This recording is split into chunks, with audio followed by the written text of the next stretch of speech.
नाम पड़ेगा? सर तृप्ति सिंह। फिर बोलिए। तृप्ति सिंह। कौन से विद्यालय में पढ़ती हैं? द होराइजन कौन से कक्षा में? क्लास 10। क्या परसेंटेज आया? 92.2%. इस परीक्षा के सफलता का श्रेय किनको देंगे? Sir, firstly, it was all about my teachers, school guidance, and definitely it was my hard work. But there are some other colleagues, my friends, who motivated me throughout my journey, who kept me consistent throughout my journey, who and the teachers who kept on guiding me throughout my journey to keep on just going on in my journey. And principal sir, he kept on motivating us daily on a daily basis. So it was I would prefer my school, my parents, my sister, my brother, who were my elders, and they give me the path to achieve this position, to achieve this rank. क्या तैयारी रहेगी, क्या My journey is to, I would say, engineering, and that's why I have preferred PCM in 11th class for engineering. Engineer बनकर किस तरह देश का सेवा करेंगे? I think being an engineer, I'm not sure about, I'm not knowing more about engineering, but my brother, he also did BTech, so he told me that whatever experience he had in his journey and whatever he told me, so he told me that engineering is a very tough course. He said this to me, and he said that being consistent, do hard work, and most important thing for being an engineer is do hard work. The potential that they have required, that their job is very tough. So I would say that for that purpose I would like to go. आपके देखा जाए आपके ईद में आपके भाई बहन जो हैं हाई स्कूल और इंटर के जो असफल हो जाते हैं और नर्वस हो जाते हैं, उन छात्र छात्राओं अपने भाई बहनों के लिए क्या संदेश रहेगा? I think being unsuccessful is there are two most common reasons. First is distraction, and the second is consistency. Mine was also distraction, so that's why I have not scored that much. I'm not really satisfied with my numbers because I would say that I was a little bit distracted. My consistency was not that much enough. So being the key to be a successful person is consistency and staying away from mobile phones. नाम पड़ेगा? पलक सिंह, और कहाँ के रहने वाले हैं? गढ़वाल बलिया, कौन से विद्यालय में पढ़ती हैं? The horizon school. High school में आपका क्या मार्क्स रहा? 92%. इसमें सबसे महत्वपूर्ण भूमिका किसका रहा? Sir, of course, my parents, grandparents, and the teachers who motivated me a lot.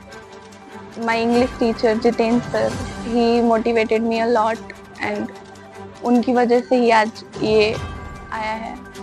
आगे का क्या लक्ष्य है, क्या पढ़ लिख कर बनना है? सर मैं मैथ्स ली हूँ, मैथ्स स्ट्रीम PCM, और मैं इंजीनियर बनना चाहती हूँ. इंजीनियर बनकर किस तरह देश का सेवा करेंगे? सर जो मुझसे हो पाएगा वो करूँगी. देखा जा रहा है कि आज के युग में अभी फिलहाल में देखा जा रहा है कि करप्ट इंजीनियर पाए गए हैं जिनको करोड़ों रुपया प्राप्त हुआ है, तो आप कैसे कार्य करेंगे?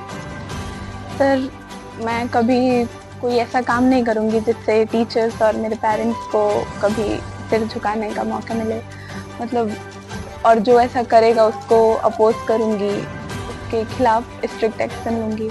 बहुत ऐसे आपके भाई बहन हैं जो कि परीक्षा में असफल होकर नर्वस हो जाते हैं और गलत कदम भी उठा देते हैं, उन लोगों के लिए क्या संदेश है? सर तो कभी भी हमको पहले तो जज नहीं, किसी और की बातों पे ध्यान नहीं देना चाहिए और हार्ड वर्क करना चाहिए. बस अपने ऊपर फेथ रखना चाहिए ताकि. पढ़ाई कितने घंटा आप करते थे? नहीं, कोचिंग नहीं किए थे, जितना किए थे सेल्फ स्टडी, और कंसिस्टेंसी बहुत ज़रूरी है. आपके घर पर कितने घंटे पढ़ते थे? उतने अच्छे से तो मैंने नहीं किया, मतलब 2-3 घंटे ही होता था। 2-3 घंटे, हाँ, लेकिन ध्यान से। हाँ, लेकिन उसमें ध्यान बहुत ज़रूरी है।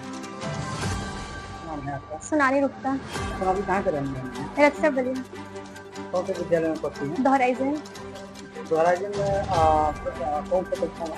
कक्षा 12 क्लास 12, क्या परसेंटेज रहा? 87%। 87%। इस सफलता का श्रेय किनको देते हैं? ये पहले तो मेरी मम्मी, क्योंकि मैं एग्ज़ाम के टाइम बहुत ज़्यादा स्ट्रेस करती थी, टेंस रहती थी, वही मुझे सपोर्ट की कि जो भी तुम पढ़ी अपना 100% दो। सेकंड मेरे सारे टीचर्स, कॉमर्स के सारे टीचर्स, प्रिंसिपल सर जो मोटिवेट किए, और मेरे भाई बहन थे। आप पढ़ने पर आगे का क्या तैयारी है, क्या करेंगे? अभी फाइनेंशियल सेक्टर में जाना चाहती हूँ। अभी तो ग्रेजुएशन करना है, उसके बाद फाइनेंशियल सेक्टर। पढ़ने पर किस तरह देख सकते हैं? जो भी जैसे ये गवर्नमेंट जॉब्स होते हैं तो वो ज़्यादा ध्यान नहीं देते हैं, ज़्यादातर बस अपने काम से मतलब रखते हैं। तो ये जो करप्शन है उसको शासन को दूर करना। दूर करना। क्या अपने छोटे भाइयों बहनों के लिए क्या संदेश है? यदि शिक्षा 9 8 में ले रहे हैं, उनके लिए क्या संदेश? ये जो टाइम है ये स्कूल लाइफ बहुत इंपॉर्टेंट होता है, क्योंकि ये मेन बेस होता है, क्योंकि आगे की जो कंपटीशन है वो और हार्ड होती जा रही है। तो ये ऐसा कोई नहीं कोई बच्चा एवरेज होता है, टॉपर होता है, कोई बर्थ से ही टॉपर नहीं होता है, सबके पास पोटेंशियल होता है, बस होना चाहिए गाइडेंस। जैसे पेरेंट्स का सपोर्ट बहुत इंपॉर्टेंट होता है, जब वो सपोर्ट करते हैं तो बच्चे रियलाइज़ करते हैं कि उनके पास जो पोटेंशियल है वो भी अचीव कर सकते हैं। मैं क्लास में कहना चाहती हूँ कि स्टूडेंट से कि कुछ भी इम्पॉसिबल नहीं है, क्योंकि इम्पॉसिबल वर्ड खुद बोलता है आई एम पॉसिबल। कहाँ पढ़ेगा आप? अभिषेक कुमार यादव, अच्छे तो कहाँ के रहने वाले हैं? सिंहपुर फेफना, कौन सा कक्षा में करते हैं? 12th पास। 12th class. इस बार जो परीक्षा परिणाम आया है, यस इसमें क्या मार्क्स रहा है? सर, 86.6%। इसका जो श्रेय है किसको देंगे आप?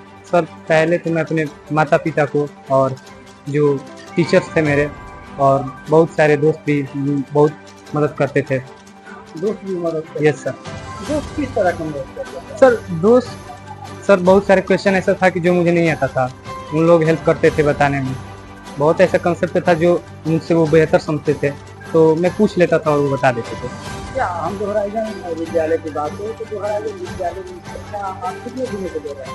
सर, मेरा 12 ईयर्स मतलब 12 सालों से मैं 12 साल से। Yes sir. शिक्षा कैसे मिलती है? सर, शिक्षा बहुत अच्छी मिलती है सर। अध्यापकों के द्वारा क्या संदेश दिया जाता है? तो परीक्षा जब आती है ना तो कैसा संदेश मिलता है? सर, जब परीक्षा आती है तो हमें संदेश मिलता है कि पढ़ाई करो। सर, मतलब पहले से यहाँ पे टीचर बहुत ही फायदेमंद है सर, हमेशा मदद करते रहते हैं। वो सब पहले सिलेबस अच्छे से कंप्लीट करा देते हैं और सब चीज़ सर अच्छा है। कितना घंटा आप खाते हैं? सर, सच बोलूँ तो मैं सर कभी गिना नहीं हूँ सर। लगभग एक अनुमान 2 घंटा 4 घंटा। सर, अंदाजा नहीं है, लेकिन ये जानता था कि मैं बैठता था बैठने तो ये था कि अगर जितना भी क्वेश्चन है जो भी कंसेप्ट है बस कंप्लीट करके उठूंगा। समय पर ध्यान नहीं। नहीं सर, वो कभी नहीं दूंगी। तो क्या पढ़ने का क्या बनना चाहिए? सर, मेरा शुरू से ही इच्छा था कि सर मैं फोर्स में जाऊँ। कौन सा चीज़? सर, कोई सा भी फोर्स इंटरेस्ट है, बस फोर्स में जाना है सर। अगर हम फोर्स में जाते हैं तो देश का सेवा किस तरह करेंगे? सर, मैं सोचता हूँ कि डिसिप्लिन जीवन के लिए बहुत जरूरी है। मैं सर डिसिप्लिन को बहुत फॉलो करता हूँ, तो मैं सोचता हूँ कि सर बहुत जरूरी है सर, जरूरी है सर। ठीक है। क्या हम बात करें आपके भाइयों का, जो टीचर से आपके भाई हैं तो जो इस परीक्षा में असफल भी हो जाते होंगे और असफल होने के बाद नर्वस हो जाते हैं, गलत कदम उठा लेते हैं, उन भाइयों के लिए आपके तरफ से क्या संदेश रहेगा? सर, आजकल की सबसे बड़ी प्रॉब्लम है कि सर डिस्ट्रैक्शन, सबसे बड़ी प्रॉब्लम है वही डिस्ट्रैक्शन। मोबाइल हमेशा यूज़ करते हैं, तो मैं सर सबसे उनसे यही कहना चाहूँगा कि सर मोबाइल से दूर रहो बस। मोबाइल से दूर। ये सर, ये सबसे बड़ी डिस्ट्रैक्शन मुझे लगती किताबों है। से क्या? हाँ जी सर, अपना स्तर से बोलिए। मैं पीयूष कुमार श्रीवास्तव, इस विद्यालय में मैं विगत 10 सालों से काम कर रहा हूँ। यहाँ पे मैं पिछले 5 सालों से प्रधानाचार्य के तौर पे मैं काम कर the horizon school Trikalpur Garhwal Ballia. Sir आपके सीबीएसई बोर्ड परीक्षा का परिणाम आया है। जी। आपके बच्चे कहाँ तक पहुँचे हैं, कितने परसेंटेज आया है, कौन कौन से बच्चे टॉपर में? अच्छा, कल जैसा कि बोर्ड के द्वारा सीबीएसई बोर्ड के द्वारा 10वीं और 12वीं का रिजल्ट घोषित किया गया। इसमें 10वीं का जो हमारा जिस बच्चे ने टॉप किया वो तृप्ति सिंह रही है, जिसका 92.2% रहा है। दूसरे स्थान पे रही है पलक सिंह, जिसका 92% रहा है। और तीसरे स्थान पे आशीष कुमार वर्मा है, जिसका 91% रहा है। 12वीं की परीक्षा में 12वीं ट्वेल्थ साइंस में अभिषेक कुमार यादव प्रथम स्थान पे रहे, 86.6% रहा है इनका।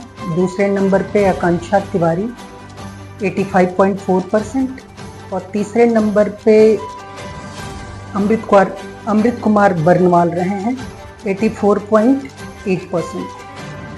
वहीं कॉमर्स में 12th कॉमर्स में सोनाली गुप्ता रही हैं टॉपर, फर्स्ट पोजीशन 87% रहा है उनका। दूसरे स्थान पे ज्योति सिंह, इनका 76.4% रहा है। और तीसरे स्थान पे कोमल गुप्ता है 69.4% के साथ। देखा जाता है कि विद्यालय अच्छे शिक्षा के लिए जाना जाता है विद्यालय। जी जी। क्या सर, इस परीक्षा परिणाम आने के बाद इन बच्चों के लिए यह विद्यालय कैसी शुभकामना संदेश देगा? बच्चों के लिए, जिन बच्चों ने इस परीक्षा में अच्छा किया है, और हमारा विद्यालय सिर्फ इस परीक्षा ही नहीं बल्कि पहले से भी जो मेधावी बच्चे रहे हुए हैं, उन मेधावी बच्चों को अपने यहाँ विद्यालय में जो एडमिशन होता है उसमें स्कॉलरशिप देते आ रहा है। और अभी जैसा कि आपको पता भी होगा, ये एडमिशन फीस के ऊपर में 100% तक की स्कॉलरशिप हम देते आ रहे हैं। और वो सारे उन मेधावी बच्चों के लिए है जो एंट्रेंस टेस्ट में अच्छा कर रहे हैं।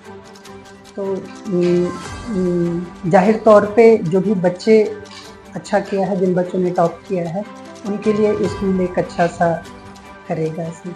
सर, हम इससे अलग बात करें तो जी। परीक्षा में अन्य विद्यालय की भी हम बात करें तो बहुत से ऐसे छात्र छात्राएं हैं जो असफल होकर नर्वस हो जाते हैं और गलत कदम भी उठा लेते हैं। जी। उन बच्चों के लिए क्या संदेश रहेगा?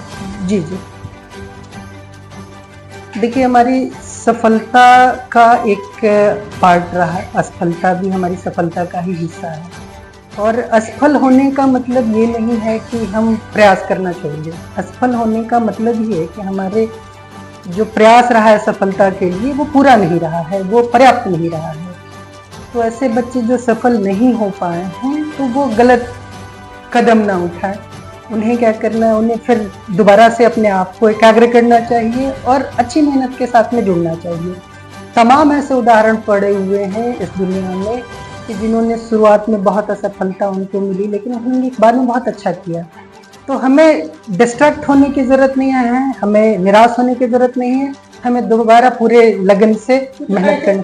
कुछ ऐसे अभिभावक भी होते हैं जी। जो बच्चे असफल हो जाते हैं तो अभिभावक इन पर तरह तरह की बातें और प्रेशर भी डालते हैं, तो उसमें अभिभावकों के लिए क्या करना चाहिए? हाँ, क्योंकि इसमें बच्चों के निराश होने और गलत कदम उठाने में हमारे समाज और जो अभिभावक हैं उनका भी कहीं ना कहीं एक हाथ है। क्योंकि हम अपने बच्चों के उसका इंटरेस्ट क्या है, उसका पैशन क्या है, उसकी क्षमता क्या, सारे बच्चों की अलग अलग क्षमताएं होती हैं, उसकी क्षमता क्या है, इन चीज़ों को छोड़ के और हम क्या है कि अपनी जो हमारी इच्छाएं हैं, हम चाहते हैं कि बच्चा हमारा इंजीनियर बने, हम चाहते हैं कि बच्चा हमारा डॉक्टर बने। ये हम बच्चे को इसीलिए कराना चाहते हैं क्योंकि हम ऐसा चाहते हैं, समाज में ऐसा चाहते हैं। तो हमें ज़रूरत से ज़्यादा बच्चों के ऊपर में अपनी इच्छाओं को थोपना नहीं चाहिए और बच्चों को मौका देना चाहिए कि वो अपनी क्षमता के अनुरूप और जहाँ पे उनका इंटरेस्ट है वो उसके हिसाब से काम करें। तो अत्यधिक उनके ऊपर में एक तरीके से कहा जाए कि बहुत ज़्यादा जिम्मेदारियां और बहुत ज़्यादा आशाएं पाल लेना ही उनके लिए एक ये मुश्किल हो जाता है कि वहाँ से वो बच्चा एक थोड़ा सा डिप्रेस्ड होने लगता है कि अगर मेरे माता पिता की इच्छाएं पूरी नहीं हो पाई तो क्या होगा। तो being a guardian, being a parent, हमें भी बच्चों की मानसिक स्थिति, बच्चों का जो पोटेंशियल है उसके अनुसार ही हमारी इच्छाएं भी और आशाएं भी रखनी चाहिए हमें। धन्यवाद।